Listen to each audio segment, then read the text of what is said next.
strength and pursues steady progress. The aspirations of the people to live a better life must always be the focus of our efforts. The achievement we've made is the result of the unrelenting hard work of several generations of the Chinese people. Likewise, the new development stage will span quite a long period, and we may face more complex and serious challenges. We are well aware that in today's world, interests of all countries are closely intertwined.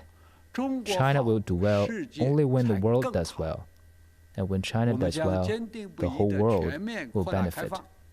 We will steadily expand all around opening up and turn the China market into a market for the world, a market shared by all, and a market accessible to all, to contribute our share to world economic recovery and global development.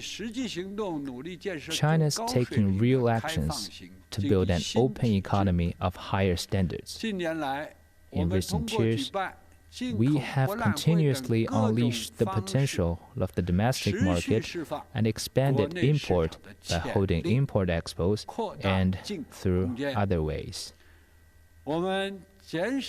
We have reduced restrictions on investment, steadily opened up the financial sector, and advanced the opening of the services sector. We also work hard to build a law-based, world-class, and pro-business environment and protect the lawful rights and interests of all types of businesses without discrimination.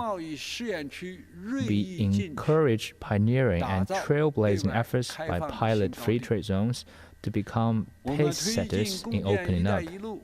We promote cooperation under the Belt and Road Initiative, advance economic global cooperation at bilateral, multilateral, and regional levels, and endeavor to make economic globalization more open, inclusive, balanced, and beneficial to all.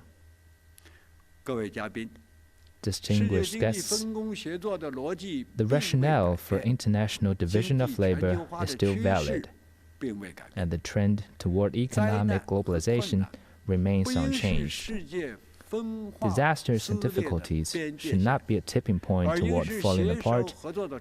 They should be a starting point for the world to join hands together to help daily lives get back to normal and enable the world economy to grow soundly at an early date. We must take the following actions. We should build a collaborative mechanism for epidemic control that brings all parties together. It is important that countries respect science and put life first, increase policy consultation, synergize control measures, coordinated epidemic control and socio-economic development, and stamp the spread of the virus. International organizations should communicate and coordinate, and major countries should show their sense of responsibility and set a good example in the global fight against COVID-19. We should forge a cooperation network for innovation that features common progress. Imposing restrictions on knowledge flows and technological exchanges will only stifle innovation and disrupt global industrial, value, innovation, and supply chains. Countries must rise above exclusive blocks and reject the zero-sum mentality. They should embrace the trend of scientific and technological advances, reduce barriers to the free flow of innovation factors, and promote the sharing of innovation outcomes so as to inject fresh impetus into the world economy. We should build an open world economy that works for all. We must firmly safeguard the multilateral trading system under the WTO and unequivocally reject unilateralism and protectionism. While we endeavor to enlarge the pie of development, we should also look for better ways to share the pie so that development fruits can reach people from all countries, all sectors, and all backgrounds. We should foster a social climate that advocates rationality and accommodation. For humanity as a whole, our common interests far outweigh our differences. It takes a broad mind to accomplish a great cause. We need to recognize our differences, respect uniqueness, consult as equals, build consensus, and pursue win-win cooperation. We need to build platforms for dialogue and keep communications open so that we can deepen mutual understanding through interaction, enhance mutual trust through cooperation, and achieve common progress through mutual learning. In closing, I wish the forum a complete success.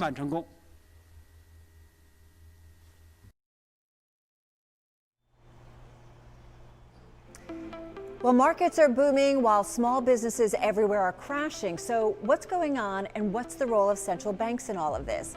Do they serve Main Street or Wall Street? Here to answer those questions are Mervyn King, former governor, Bank of England; Raghuram Rajan, former governor, Reserve Bank of India; Larry Summers, former U.S. Secretary of the Treasury; and Janet Yellen, former chair, U.S. Federal Reserve Board of Governors. Our moderator for this discussion is Stephanie Flanders, head of Bloomberg Economics. Stephanie, all yours. Well, I want to crack right on with this because we have such an extraordinary panel today and not very much time to get into these important issues about the role of central banks, how they can change, how they can be part of a better global economy coming out of this crisis. There's a model of central banking that spread around the world from the early 90s, independent central banks targeting inflation. We've held on to that. It's had a lot of advantages, but I think our panel, we want to talk about whether there's a better mandate, a different mandate that they need to have now. Let me start by putting a polling question for everyone watching, and we will get the answers to that later on. But the polling question to set the tone for this whole session is, do central banks need a new mission? So your first one answer to that is no, they're doing a great job managing COVID-19 disruptions, or yes, they need to be more focused on inequality. Yes, they do need a new mission. They're out of ammunition. They need a new toolkit. And finally, maybe the easy choice, maybe. But independence from politicians is still essential. We're going to get into all that, but I want to spend a few minutes very briefly thinking about how central banks have responded to the pandemic, what's gone right, and maybe what needs to change. Janet Yellen, what do you think? Well, I think central banks of the developed countries have done a very good job of responding to the crisis. There could have been a financial market meltdown. There was an overwhelming rush to the safety of cash in March. It threatened massive asset fire sales, which could have caused credit to dry up in the economy. And the Fed and other central banks erected emergency liquidity and lending facilities that have really worked and kept credit flowing in the economy. For example, spreads on corporate bonds were just spiking, and after the Fed set up its secondary credit market facility, they really came way down, and there's been a great deal of issuance of debt. Monetary policy in all the major central banks also became far more accommodative, lower policy rates, expanded asset purchases, forward guidance. In the U.S., both long and short-term interest rates are near historic lows, and they work to boost interest-sensitive sectors. And even here you can see stronger housing and auto sales. But monetary policy has its limits, and the effective lower bound is a serious constraint. And the notion that the Fed can do all that is required at this point to support the economy is just wrong. And the Fed is really pleading for fiscal relief. I believe it's essential.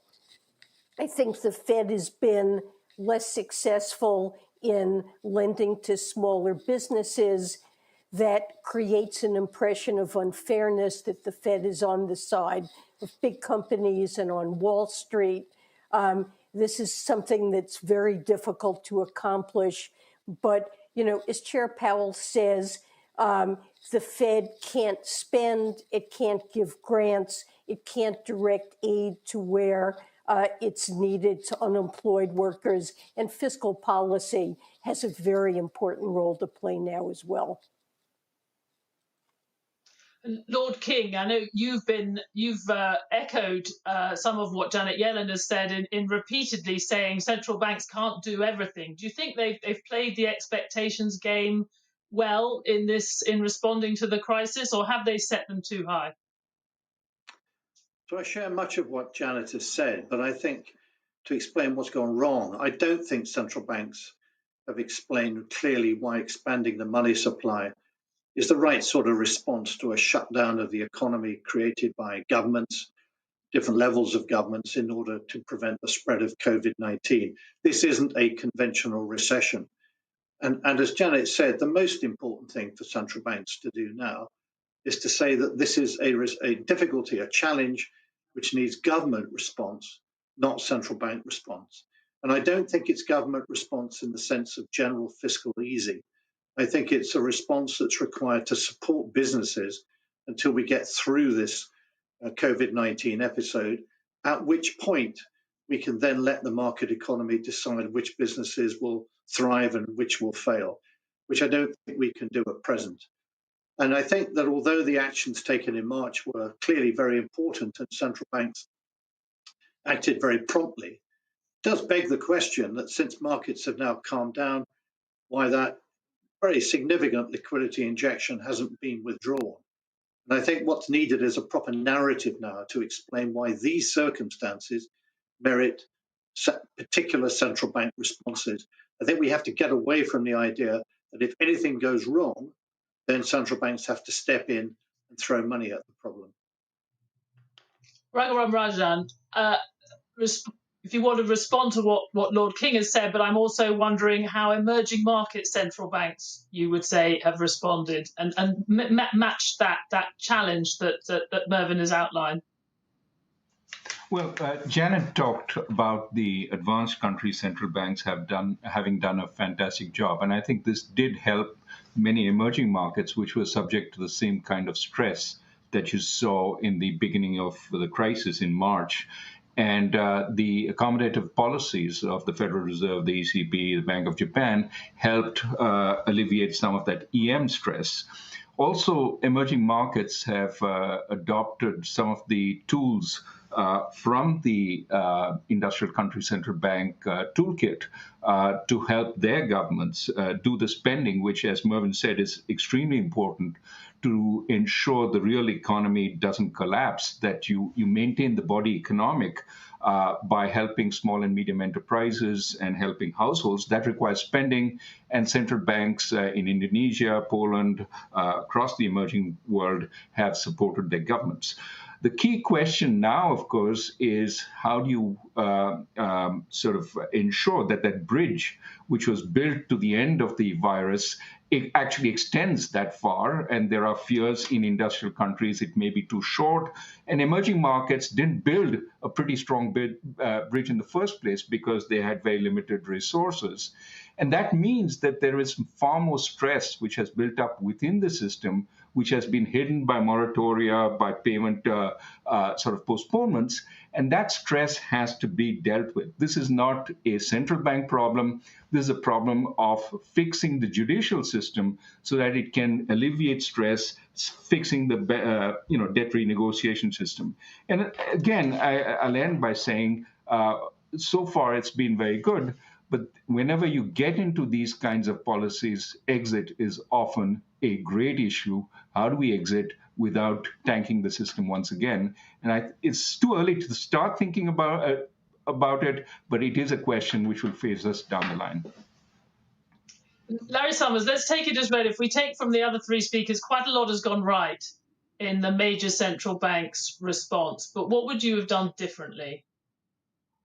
Look, the big thing was preventing a financial collapse. The central banks acted definitively to do that. That's all that was ultimately historically important. The mistake is for them to vastly exaggerate their continuing relevance.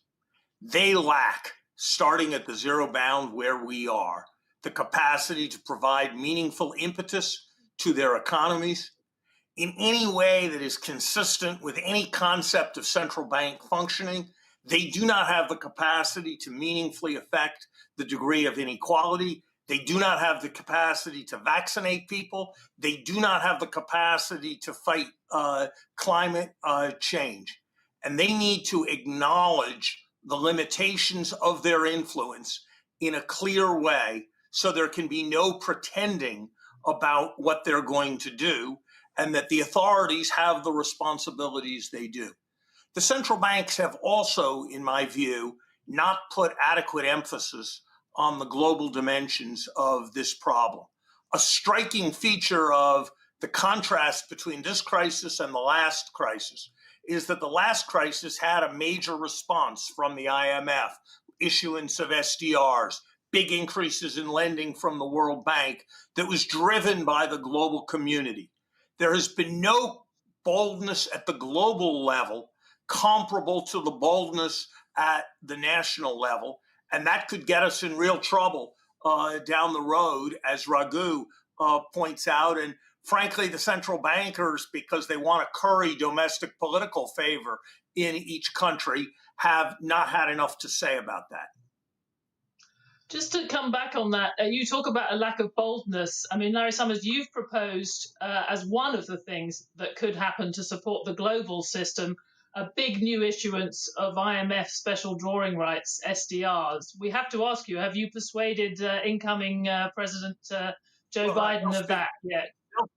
They'll speak for themselves. I'm optimistic that the U.S. will not be the kind of block on that proposal that it has been before. And of course, it's possible to do substantial things, issuances of $500 billion without congressional approval. So I'm optimistic that we'll see progress on that. But I think that unlike the central bankers of an earlier era, you have seen much less discussion in the central banking community of the global imperative, particularly the challenges necessary if emerging markets are to avoid a wave of financial crises going forward, the issues associated with debt relief. And I think that's been unfortunate. And I have to say, I think it's been because the central banks have been excessively focused with their domestic politics, which leads them to talk about subjects like small business, like the environment, which are really not basically within their proper remit. Janet Yellen, do you agree that maybe the Fed shouldn't be talking about needing to target the difference between black and white unemployment rates, for example, as it did in this summer, and shouldn't be engaging on these broader agendas, climate change?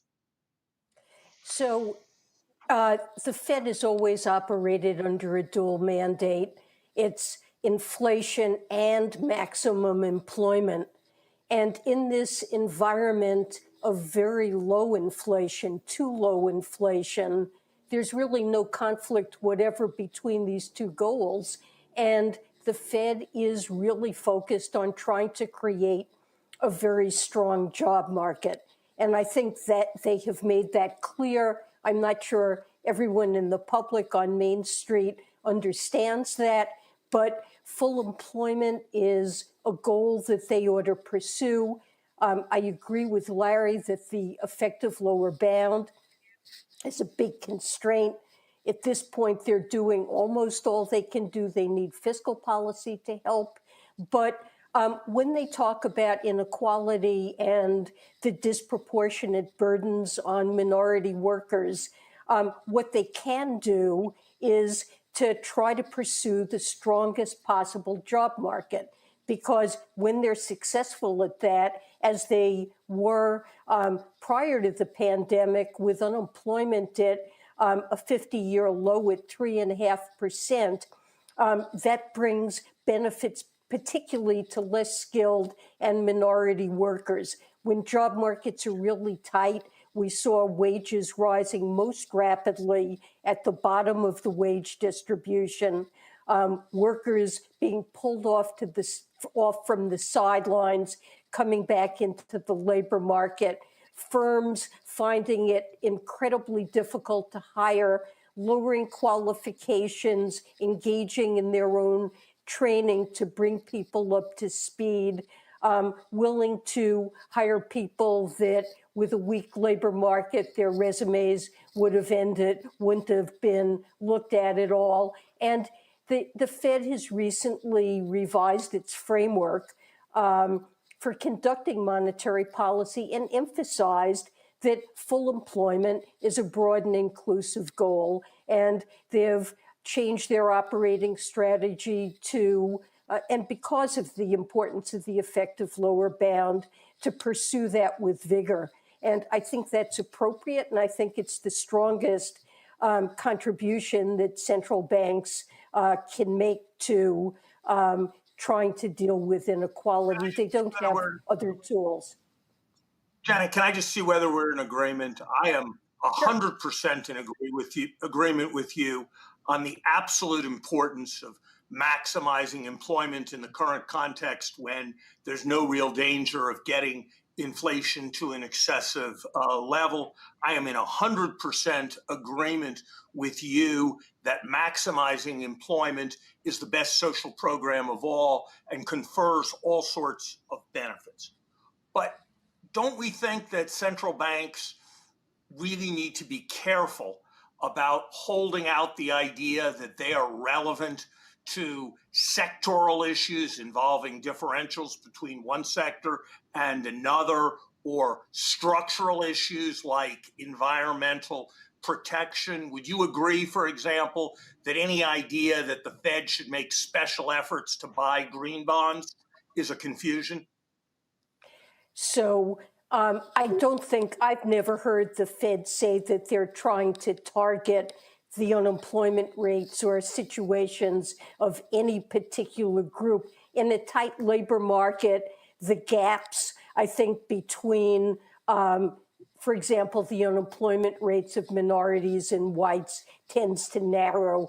I don't think there's anything they can do on that front beyond a generally strong labor market. So it would be a mistake, I think, to say we're targeting the unemployment rate of any particular group.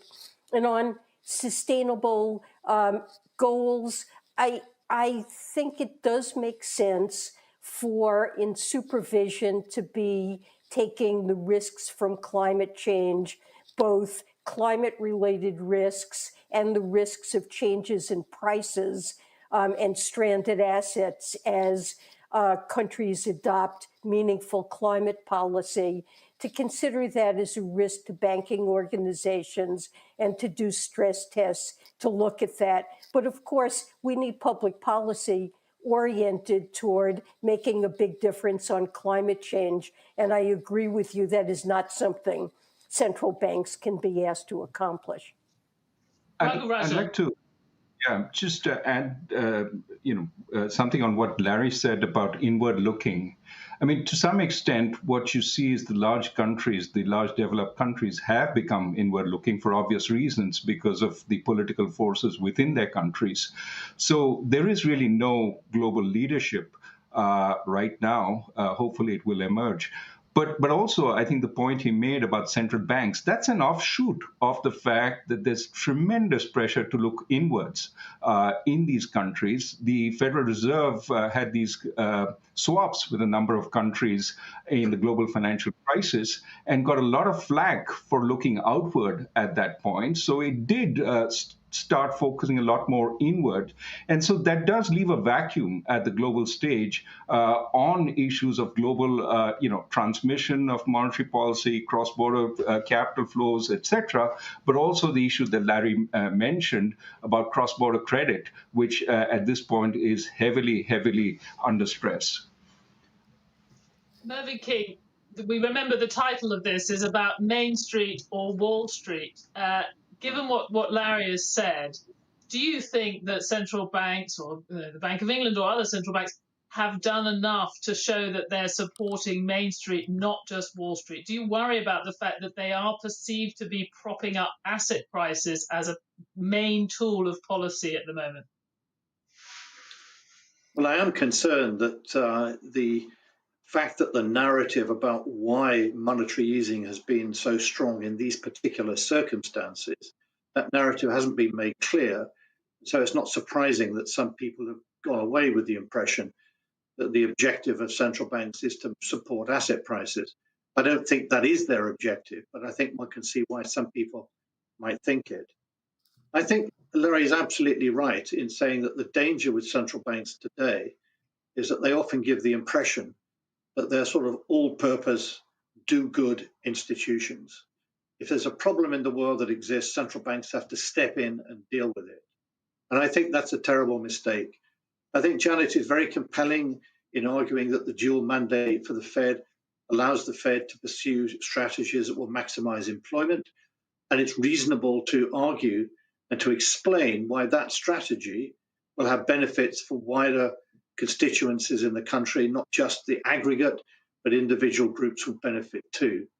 But I do worry that if you like, the new generation of central bankers have been very willing to step into areas that, as Larry said, are clearly for government, and that includes climate change. And I would have thought that one of the big lessons from this episode through which we are now passing is that if we are going to do stress tests on climate change, we certainly need to do stress tests on the next pandemic, whenever that may come. Are we prepared for that? There are many ways in which financial stability is threatened other than climate change. And I think that over the next few years, the big challenge that the world will be facing is dealing with a wave of debt restructurings in both the business and, in many cases, the sovereign sectors. So I think Larry's right to point to the need for a more global strategy for dealing with this. But one reason this is so difficult, I think, is that over the past 20 years or so, central banks, as well as governments around the industrialized world, bought into this agenda of unfettered globalization. And we see now a very real pushback to that on very understandable grounds that many people have not benefited from that. And I think, therefore, central banks are naturally cautious before stepping in. But when it comes to debt restructuring over the next few years, central banks need to be part of that global debate. They were when Larry and I were involved 15 years ago, and I think they need to be again. Larry Summers, the response to this great need, the popular need to show that the policy is more inclusive, that globalization could be more inclusive, and to the long list of things that you said that central banks are impotent about, could be just to say central banks' main role now is just to make large-scale fiscal action affordable, just as they effectively have this year by keeping rates low, making it possible for governments to borrow. Should they just recognize that that is their main role at this point? I wouldn't put it that way. I would put it that their main role is to support stable, non-inflationary economic growth. And I think for the foreseeable future, that's likely to involve keeping interest rates at very low levels. I think the deep problem, the deep macroeconomic problem that the world has today is that savings are exceeding the natural level of private investment, putting downwards pressure on interest rates to near zero real interest rate or below levels, and leading to sluggish growth and lack of inflation. And that is the world's fundamental problem. And it is not a problem that central banks can on their own resolve. It is a problem that central banks can acknowledge, as Janet certainly has in the period after she left office, in very strong and clear ways as the evidence has become clearer. But they need to point up this as a problem, recognize that it has important implications for fiscal policy, that it has important implications for the ways in which governments manage their debts, and that they are prepared to do their part. It doesn't necessarily mean explosions in debt, but it does mean careful thought about a range of fiscal and structural policies. But we do need to recognize that whereas from the period from the late 1970s until the early 2000s, the central macroeconomic problems were the temptation to inflate and the crowding out of private investment by budget deficits. Today, the central problem is absorbing all the savings in a healthy way so that we have strong economic growth and we don't have huge leverage and huge financial bubbles. And that is a fundamentally different macroeconomic problem that calls for fundamentally different macroeconomic strategies, of which there may be a role for inflation targeting, but it is largely beside the point in a world where the real problem is insufficient price inflation and excessive asset price inflation. And we need to adjust central banks' paradigm to take account of those realities. Look, if I can say one more thing, the world's financial leaders said after Dodd-Frank was passed, after the Financial Stability Forum did all its things, that we now had a much healthier financial system that could continue to function without large-scale bailouts. Less than 5 years after that was definitively proclaimed, we've had the biggest set of actions directed at propping up the financial system in global history. And while it's looking okay right now, as Raghu said, we're not sure that even what we've done is going to be enough to hold. That suggests the need for a great deal of fundamental rethinking. Let me just go. We're going to hold that thought. We need to get the polling answers, which I gather are pretty strong. So if we could just bring up what the response from the audience to the poll was. So that's pretty evenly split, actually. I think we gave people too many options, but there's certainly quite a lot of recognition that central banks need to think about new things and new toolkits. If you want to, we're going to go to some questions now. If you want to use the platform to submit some questions, I will be able to put them to this amazing panel. But Janet Yellen, what's your response to what Larry was just saying?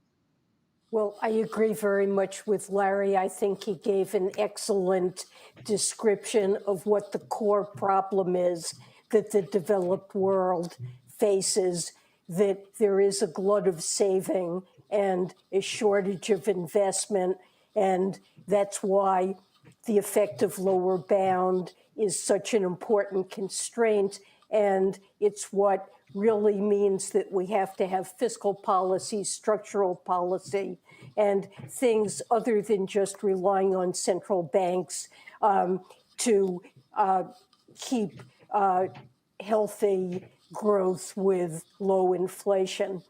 I think central banks need to do what they can, but then not overstate what it's possible for them to do. The Fed has recently concluded a strategic policy review and made adjustments to its monetary policy strategy, adopting a system called flexible average inflation targeting.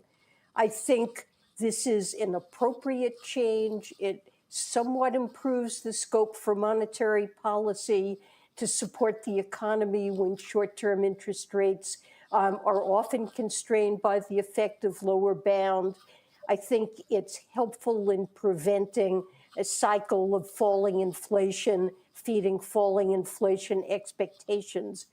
But, well, I strongly believe central banks need to be independent and need to do everything they can. The changes they've made, they're not a game changer from the point of view of secular stagnation. And bottom line, I agree with Larry on what's required. You talked a lot about the importance of fiscal policy at this moment. I have to ask you, would you like to be more closely involved in that as a Treasury Secretary for the new administration? I don't have anything for you on that, I'm sorry. You don't think you'd be a good Treasury Secretary? Could I ask you that? I could probably ask the rest of the panel that. It's for other people to decide, I think. Yeah, well, Raghuram Rajan. Yeah, she would be a great Treasury Secretary. But let me talk about another issue, which is related to Larry's secular stagnation idea. I mean, in some sense, the hope for the world was that fast-growing emerging markets and developing countries would provide that demand, which sorely seems lacking at the aggregate level. One of the big concerns we should have with this pandemic is how much scarring has gone on in those economies because they haven't had the ability to provide the kind of fiscal as well as credit support that industrial countries have. So my worry is, apart from the North Asian economies, which seem to have come out quite well from this crisis, many countries in Latin America, Africa, South Asia are going to suffer some diminishing in growth potential going forward. Coupled with some of the impediments to trade that we see, I think this is a cause for concern for the global economy. And it's something that we should do very much, work very hard over the next few years to try and reverse. And that's where Larry's call for global sort of leadership, I think, makes a huge, is of huge importance. And where should that leadership come from if we don't think central banks should be claiming that they can solve all these problems alone? Well, right now, it seems that there is likely to be change in Washington. Historically, it's been the United States which has taken the leadership. In 2008, 2009, it was, of course, Gordon Brown who, essentially corralled the G20 into doing some of the important actions Larry talked about. But we need somebody to actually take leadership now and corral the countries to doing more, giving direction to the IMF and the World Bank, and as well as perhaps getting some central bank action into this if necessary. The world central bankers are part of the financial G20. They should be calling for urgent action in the communiques of the financial G20, which ultimately should lead to a leaders G20. The world needs the kind of G20 meeting that took place in London 3 months into President Obama's term to set the terms for a strong global response. This doesn't involve any significant burden on taxpayers in the United States or other industrial countries. SDRs, more aggressive financial engineering from the World Bank. The IMF has twice as much gold by value as it did a decade ago because of the appreciation in the price of gold. There's no reason why it can't be backed to help support doing more for the poorest countries. The private sector has not engaged in any serious way on debt relief and restructuring for emerging markets. We all talk about cooperating with China on the most important global issues. There needs to be cooperation with China on the whole set of issues around support for emerging markets. If central banks could explain not that they can do it, but that ultimately the financial stability of all the institutions they're responsible for, the financial stability of their economies, depends much more urgently on achieving successful global cooperation than it does on anything else. If they could make that case, they would be making a much greater contribution to the current global moment than they currently are. Mervyn King. I think it's much more difficult than that. In 2010, the issue was to bring countries together and allow them to do what they all wanted to do individually anyway, which was to ease policy and to deal with a rather narrow problem in a way of collapse of the banking sector. The issue we have now is much broader than that. The problems of emerging market economies or low-income economies are one thing where global cooperation could help. But dealing with the underlying strategic issues facing the global economy is something rather different. And the problem is not the mandate of central banks. It's not the toolkit of central banks. It's actually understanding the forces that are leading the economy to grow very slowly. And understanding what's going on is far more important actually at present than the mandate or the policy framework. That, I think, is what needs to change. And it isn't just expansionary fiscal policy because interest rates are close to zero. It is much, much wider than that to deal with this problem of excess saving in the world as a whole means lower saving rates in some countries, but higher saving rates in others. Mervyn, sorry, go ahead. I agree with Mervyn, but I think the world looks to the central banking community to explain the nature of the macroeconomic challenges before it, even if the central banks themselves lack the tools to deal with it. And if the central banking community can explain, as Janet just did, as I tried to a little bit in talking about the absorption of saving problem, can be laid out clearly. That is the first step. It's not, doesn't solve it to lay it out clearly, but it's a step towards the whole range of measures. And you're absolutely right, Mervyn, that it involves a million different things that are necessary to resolve it. But first, we need to define that problem, and that's something central banks can surely do. I totally agree. And I think the distraction of moving to other policy issues is taking central banks away from what they should be doing, which is explaining this central global challenge. We could have this conversation all afternoon. I would really enjoy it. It's been a fantastic conversation, but we must move to the next session now. So Lord Mervyn King, Raghuram Rajan, Janet Yellen and Larry Summers, thank you very much.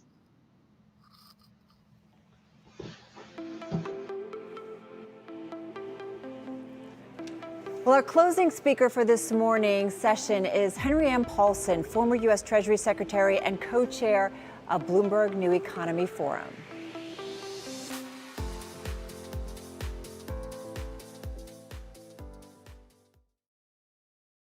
Good morning, everyone, and good evening to my friends watching in Asia. Let me once again thank my good friend Mike Bloomberg. Mike's vision has underpinned this forum since its inception 2 years ago. Mike understood then that we need to bridge growing differences among nations to assure a peaceful and prosperous future. So I'm delighted to join this forum in its third year, and I'm pleased to see how it has grown and thrived. It's worth recalling that when we gathered for our first meeting, the outlines of our stormy present were already apparent. I remarked then that we'd arrived at a moment of change, challenge, and potentially even crisis. I warned that the prospect of a crisis between the United States and China was leading to the risk of an economic iron curtain. Fast forward 2 years. It gives me no joy to report that those warnings have been borne out. The U.S.-China relationship has become more fraught. We've seen more tariffs. We've seen heightened restrictions on the flow of technology, disruptions in supply chains, more restrictions on investment, and fewer capital flows in fewer sectors. We have fewer exchanges, and fewer students and scholars are heading in either direction. Visas have been revoked. Journalists have been expelled. Consulates have been closed. Proposed acquisitions and investments have been denied. Political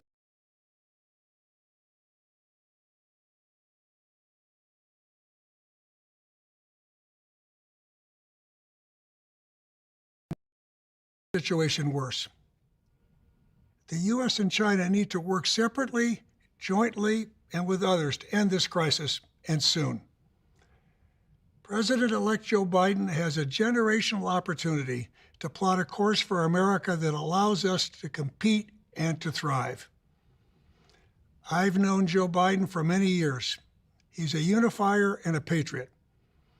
The American administration is about to change, but the clock will not simply be rewound. The Trump administration was responding to real concerns of American people about China and real failures of China to act as a responsible global citizens. The question is how we respond to these legitimate issues. One perverse benefit of the tensions that have characterized the last few years is that the dimensions of U.S.-China strategic competition have become much clearer. Even those of us who didn't agree with every policy choice in Washington or Beijing have come to understand that while new leaders can bring new policies, competition between big powers, and especially between two big powers with rival ideologies, very different political systems, is mostly structural. Competition is now baked into this relationship. A competitive approach to China was inevitable, but keeping it healthy and not pernicious is vitally important, and that won't be easy. To compete effectively, President-elect Biden will need to get the dimensions of competition with China right. So what does that mean? For many Americans, the goal of China policy has come to be one thing: achieving reciprocity. To most people, that means we will do with China only what China does with us. We will punish China when China harms us. The ongoing administration made this idea of reciprocity the very foundation of its strategy toward China. The strategy declared that the U.S. would welcome economic relationships rooted in reciprocity, implying that America would shun any and all economic relationships that lack it. This vision was welcomed by many at home and even some allies. At one level, this isn't surprising. It speaks to an American fundamental sense of fair play. It's simply unreasonable for Beijing to expect the rest of the world to keep its markets open to China unless China continues to open its markets to the world. I've long made this argument myself, but this cannot be the end of the story. Here's the big challenge. America has an open economy, which is our greatest competitive strength. China, by contrast, has an economy that is closed in many areas. But whenever an open economy mirrors the actions of a closed economy, the open one inevitably starts to close itself off too. If achieving reciprocity makes America's system more like China's, America will ultimately be the loser. We can't remain competitive if we become more like China, with its closed status model, which I believe isn't going to stand the test of time. So it's time to adapt